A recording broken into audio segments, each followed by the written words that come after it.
पंचायत में राजा का बेटा राजा नहीं बनना चाहिए।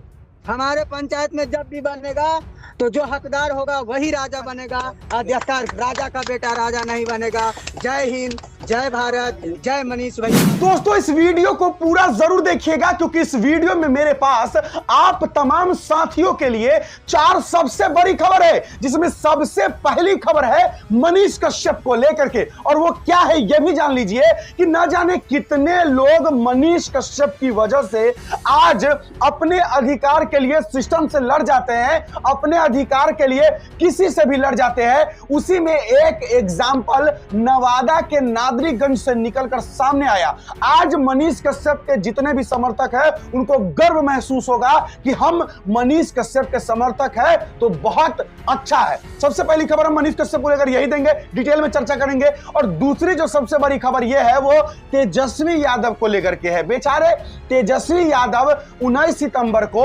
गए हैं दुबई घूमने, और जब दुबई से घूम के वापस जब आएंगे तो बेचारे का घर छिना गया। जी हां दोस्तों, तेजस्वी यादव जी का जो घर था, जो आवास था जिसमें रह रहे थे, बेचारे का घर छिना गया है। अब उस घर में कोई दूसरा आदमी रहेगा। अब भाई घर कहे छिना गया है, कौन आदमी रहेगा? आखिर तेजस्वी यादव के साथ इतना अत्याचार क्यों हो रहा है? ये दूसरी सबसे बड़ी खबर है। और तीसरी जो सबसे बड़ी खबर है वो है बिहार में 24 लाख रोजगार मिलने जा रहा है, जिसमें 12 लाख सरकारी नौकरी मिलेगा और 12 लाख जो होगा वो रोजगार प्राइवेट समझ सकते हैं या किसी भी बिजनेस के थ्रू रोजगार दिया जाएगा। वो भी कब? यही बिहार विधानसभा का जो चुनाव 2025 है उससे पहले नीतीश कुमार जी ने ऐलान किया है। ये तीसरी सबसे बड़ी खबर है। और चौथी सबसे बड़ी खबर है बेचारे लालू प्रसाद यादव, तेजस्वी प्रसाद यादव और बेचारे तेज प्रताप यादव जी को यही 7 अक्टूबर को राउज एवेन्यू कोर्ट में पेश होने का बुलावा आ गया है। तो ये चौथी सबसे बड़ी खबर है। चलिए वीडियो की शुरुआत करते हैं, लेकिन उससे पहले मेरा नमस्कार स्वीकार कीजिए, वीडियो को लाइक कर दीजिए, अच्छा लगता है। चलिए आते हैं अपनी खबर पर। तो चलिए शुरुआत करते हैं सबसे पहली खबर से, और वो है मनीष कश्यप को लेकर। सबसे पहली बात कि मनीष कश्यप की वजह से बहुत लोग जो है आज अपने अधिकार के लिए लड़ना सीख गए हैं। वो पहले वाली बात ना रही जब ब्लॉक में कोई भी घूस मांगता था, कोई भी कर्मचारी, तो कोई भी इंसान दे देता था। चाहे पुलिस जो है अगर गलत तरीके से रिश्वत लेता था किसी गाड़ी को पकड़ के तो लोग दे देते थे, ये पहले की बात थी। लेकिन आज मनीष कश्यप की वजह से अब लोग ऐसे हो गए हैं कि अगर कोई गलत करे, अगर कोई उसका अधिकार का हनन करे या फिर घूस ले, तो भैया जो है मनीष कश्यप का चेला जो भी है या मनीष कश्यप का समर्थक जो भी है वो भीड़ जाता है, पील जाता है और रेल देता है। ये बात सच है। वही हुआ है नवादा के नादरीगंज में। दरअसल वहां हुआ क्या है, कहानी बस छोटा सा है कि कोई वहां का जो मुखिया है या वहां का कोई जो उसका जो पंचायत के जो कुछ लोग हैं वो भ्रष्टाचार कर रहे थे, और भ्रष्टाचार ऐसा कर रहे थे जिससे बेचारे गरीब लोगों को दिक्कत हो रहा था। तो भैया पहले वाला बात नहीं है कि गरीब लोग चुपचाप सह लेगा। अब भैया मनीष कश्यप का जो समर्थक है या जो मनीष कश्यप को फॉलो करता है वो भैया छोड़ेगा नहीं। तो वही जितेंद्र कुमार का नाम का एक लड़का था, वो उसके साथ करप्शन हुआ। अब ले लिया, वो पील गया। पील कैसे गया कि 9 दिन तक वो आमरण अनशन पर बैठ गया। आमरण अनशन का मतलब कि जब तक हम मर न जाए तब तक हम कुछ खाना नहीं खाएंगे, नहीं तो हमारी बात सरकार मान लो। ये बात मनीष कश्यप को पता चला। मनीष कश्यप जो है फोन किए, उसके बाद क्या कुछ हुआ पहले वो देखिए, उसके बाद हमें वो बात बताएंगे, सुन के जाइएगा। देखिए पहले वीडियो कॉल। जितेंद्र जी 11 दिन से आप अनशन में हैं, 30 बोतल से ज्यादा पानी चढ़ा हुआ है। एक दिन अगर और अनशन पे रहिएगा, कुछ दिक्कत हो जाएगा तो फिर मैं अपने आप को नहीं माफ कर पाऊंगा। जितेंद्र जी नहीं भैया, नहीं कुछ दिक्कत होगा, क्योंकि आप ही ने कहा था ना कि राजा का बेटा राजा नहीं बनेगा, जो हकदार होगा वही राजा बनेगा। भैया मैं आपसे बहुत उम्मीद लगाए हूँ, बहुत उम्मीद, इतना उम्मीद लगाए हूँ भैया कि मैं पागल की तरह आपका पोस्टर लगा के मैं वैष्णो देवी हर एक जगह गया, और हमारी उम्मीद आप ही लोग के पंचायत का करप्शन खत्म नहीं कराएंगे, उतना औकात नहीं है। लेकिन जिन जिन लोगों ने करप्शन किया उसका सबूत है अगर आपके पास, तो उसको जेल जरूर डलवाएंगे। ये वो हैं। डीएम साहब से भी बात कर रहे हैं, नवादा के डीएम साहब से भी बात कर रहे हैं, आपकी सारी समस्या वहां तक पहुंचा दे रहे हैं। लेकिन जितेंद्र जी आप अनशन तो तोड़िए। नहीं भैया, आप आइए, आप ही से हम आमरण अनशन तोड़ेंगे। हम आपका पैर का नहीं, हमको कुछ होगा भैया, हम कृष्ण वंशज हैं। कुछ भी हो जाएगा तो मुझे बहुत दुख होगा जितेंद्र जी, इस चीज को नहीं होगा भैया, क्योंकि ये बेटा आपके हाथ में है भैया। हम जानते, हम उम्मीद के साथ लड़े थे और इतना उम्मीद के साथ आपसे लड़े थे कि 7 साल से आपका वीडियो देख के मैं उम्मीद के साथ आवाज उठाया भैया। और आज ऐसा करप्शन लाया है नारदीगंज में, ऐसा करप्शन लाया है कि सारा मुखिया हमको मरवाने के लिए एक हो चुका है। सारा मुखिया नहीं मुखिया मरवाएगा जितेंद्र जी, आपको हिम्मत नहीं है, किसी मुखिया का औकात नहीं है कि जो आपके ऊपर कुछ करवा दे। उस मुखिया को पता है कि जितेंद्र अब मनीष से बात करता है, कहीं दिक्कत नहीं होगा जितेंद्र जी। और मेरे साथ हमारे गुरुजी, जिनको मैं आज 7 साल से इनकी राह पे चल के मैं इतना इनको देख के मैं मजबूत हो गया हूँ कि आज मैं अपना आमरण अनशन तोड़ूंगा। और हमारे पंचायत में राजा का बेटा राजा नहीं बनना चाहिए। हमारे पंचायत में जब भी बनेगा तो जो हकदार होगा वही राजा बनेगा, अध्यक्ष राजा का बेटा राजा नहीं बनेगा।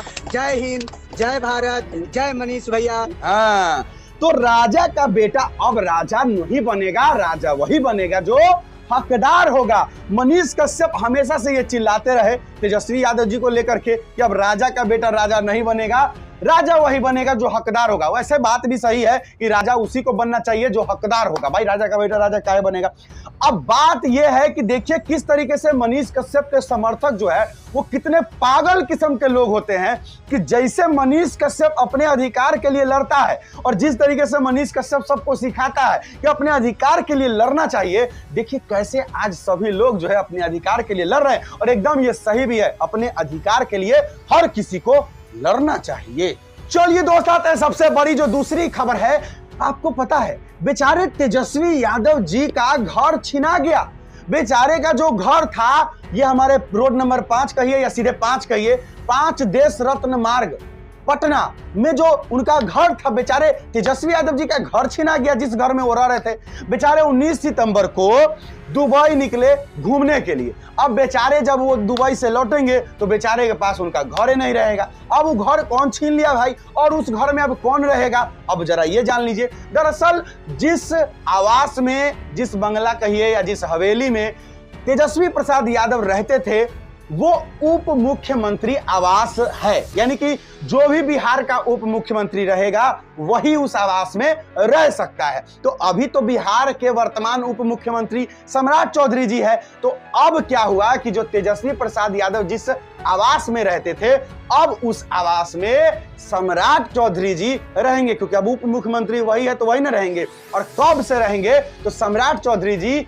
विजयादशमी को गृह प्रवेश करने जा रहे हैं। विजयादशमी यानी कि जिस दिन दशहरा होगा उस दिन। और बेचारे तेजस्वी यादव जी कहाँ रहेंगे, तो उनका जो नया पता बताया गया है, एक पोलो मार्ग में, जहां पर विजय कुमार सिन्हा जी रहते हैं, वो भी उप मुख्यमंत्री है, उन्हीं के आसपास उनको जो है आवास दिया गया है। तेजस्वी प्रसाद यादव को ये जो आवास जो खाली किए है, ये आवास तब दिया गया था जब वो बिहार के उप मुख्यमंत्री बने थे। चलिए कैसी लगी ये खबर, इसके बारे में कमेंट में बॉक्स में लिख दीजिए। आइए तीसरी सबसे बड़ी खबर पे आते हैं, और तीसरी सबसे बड़ी खबर है हमारे बिहार में 24 लाख रोजगार मिलने जा रहा है। जी हाँ दोस्तों, आप सही समझ रहे हैं, 24 लाख रोजगार वो कहला मिलने जा रहा है। तो ये भी जान लीजिए बिहार में अगले साल विधानसभा का चुनाव है 2025 में। तो अब जाहिर सी बात है कि बिहार में जब विधानसभा का चुनाव आएगा या चुनाव आएगा तो नौकरियां नहीं मिलेगा, तब बंटवारा कैसे मिलेगा। तो चलिए, नीतीश कुमार जी जो है 24 लाख लोगों को रोजगार देने जा रहे हैं, जिसमें 12 लाख सरकारी नौकरी होगा और बाकी जो है वो सब बिजनेस के थ्रू या प्राइवेट सेक्टर के थ्रू कैसे रोजगार जो है 12 लाख मिलेगा। और वो शायद नीतीश कुमार जी इसलिए भी कर रहे होंगे क्योंकि तेजस्वी यादव जी 17 महीने में हम 5 लाख नौकरी दे दिए, 17 महीने में हम 5 लाख नौकरी दे दिए। तो तेजस्वी यादव जी इतना ना हल्ला कर दिए कि अब नीतीश कुमार जी सोच रहे हैं कि अगर हम नौकरियां न देंगे तो कहीं हो ना हो हमारा कोई वोट न देगा, तब गड़बड़ा जाएंगे, फिर मुख्यमंत्री नहीं बनेंगे। तो नीतीश कुमार जी जो है 24 लाख रोजगार देने का वादा कर दिए हैं बिहार विधानसभा चुनाव जो अगले साल 2025 में है उससे पहले। चलिए बिहारी, आप लोगों को शुभकामनाएं, नौकरी लूटिए, चुनाव का वक्त मिल रहा है लेकिन मिल तो रहा है ना, लूटिए। आइए चौथी सबसे बड़ी खबर पे आते हैं। चौथी सबसे बड़ी खबर है लैंड फॉर जॉब मामले में तेजस्वी प्रसाद यादव, लालू प्रसाद यादव और अब तेज प्रताप यादव का भी नाम इसमें शामिल हो गया था। और 7 अक्टूबर को राउंड एवेन्यू कोर्ट में बुलावा आया है। तो यही 7 अक्टूबर को तीनों लोग जो है राउंड एवेन्यू कोर्ट में जाने वाले हैं। क्या फैसला होता है, क्या सुनवाई होता है, वो आपको उसके बाद बताएंगे। लेकिन हाँ, पहली बार तेज प्रताप यादव का नाम शामिल हुआ है और पहली बार तेज प्रताप यादव को राउंड एवेन्यू कोर्ट ने सम्मन जारी करके बुलाया है लैंड फॉर जॉब मामले में। लैंड फॉर जॉब मामले क्या है आपको पता है, नौकरी के बदले जमीन घोटाला की नौकरी लो, जमीनवा अपन दो। ये उस समय की कहानी है जब लालू प्रसाद यादव रेल मंत्री थे। उस समय मतलब बताया जाता है कि रेल में नौकरी दिए थे लालू जी और सस्ता दाम पे जमीन लिखवा लिए थे। तो यही है लैंड फॉर जॉब मामला। चलिए दोस्त, यही थी हमारी 4 सबसे बड़ी खबर। कैसी लगी वीडियो कमेंट बॉक्स खोले अपना राय विचार दे दीजिएगा। बस आज के लिए इतना ही। जय हिंद।